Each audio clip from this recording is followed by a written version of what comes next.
Ayan. Hello mga kamasa, good morning po sa inyong lahat. Ayan. Ay, actually hindi na good morning, good afternoon na. Ang aking mga angels dito, kumakain ng Jollibee. Reaction, actually ano po to, parang reaction video dun sa nangyaring pangbabash sa Jollibee. Ayan. Lang po kami dun sa nang bash sa Jollibee. Hindi po kami endorser ng Jollibee. At hindi rin po ito kasi ang pinaglalaban namin dito is yung food na niluwa niya. Kasi 'di ba, kahit ano pa mang food chain 'yan, either Jollibee, McDonald's, KFC, kahit ano pa 'yan, 'di ba? Igalang po natin yung food. Huwag po natin binabasto. Ayan. So dito po kasi sa Pilipinas, favorite ng mga bata, hindi lang mga kabataan yan, katulad yung mga Shonda na yan, yung mga Shonda na yan. Yan, hindi lang po mga kabataan ang ng Jollibee, halos lahat po ng buong Pilipino at kahit po sa ibang bansa rin. Syempre, gustong-gusto din nila yung lasa ng Jollibee. Ito pong video namin na to is action lang namin to sa ginawang pambabastos nung isang, ano pangalan nun? Hindi, huwag mo na ibigay yung pangalan. Boyfriend po siya ng isang singer na sikat po sa ibang bansa. Hindi na namin papangalanan kung sino. Tapos, alam ko producer po siya, yung boyfriend niya na yon. Naglabas ng isang video na yaking-yaki siya sa pagkain ng Jollibee. Pero kami hindi po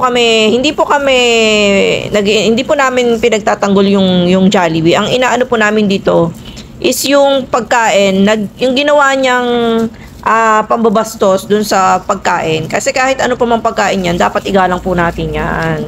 Hindi po natin dapat ginaganon. Kasi parang magulang natin yan di ba? Kapag niluwa mo,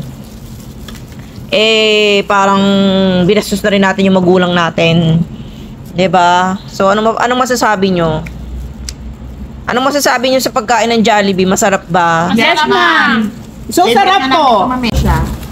Huwag naman sanang ganon. So, sarap naman Oh, you like? Sana.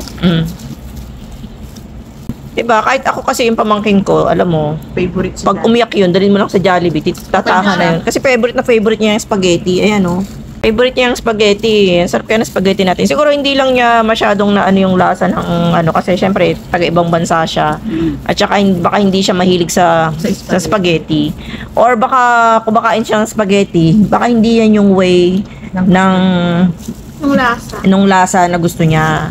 Yan. Pero kahit ano pa man yan, kahit ano pang pagkain yan, dapat igalang po natin kasi kahit sa bansa naman nila, 'di ba? Pag ginawa natin yung ginawa niya, 'di ba? Parang nakakabastos naman.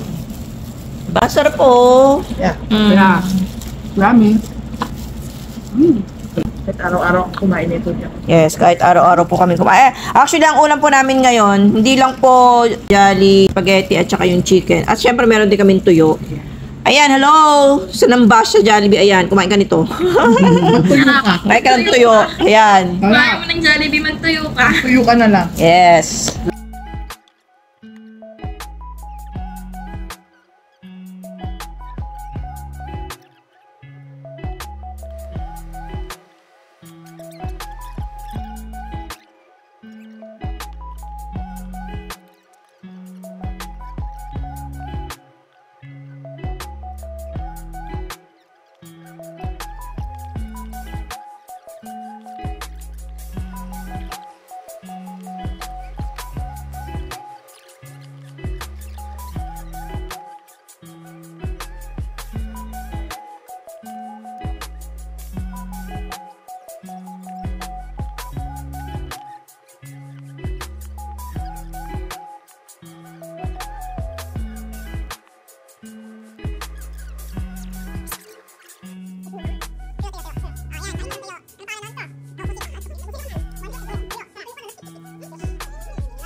Grabe, busog ba? Yes, ma'am. Sarap ba ng Jollibee? Opo. Diba? Simut sarap Jollibee, simut sarap. Thank you! Thank you! Mabuhay! Ulitin niyo, kapag narinig ka pa, nakiwalang kinain.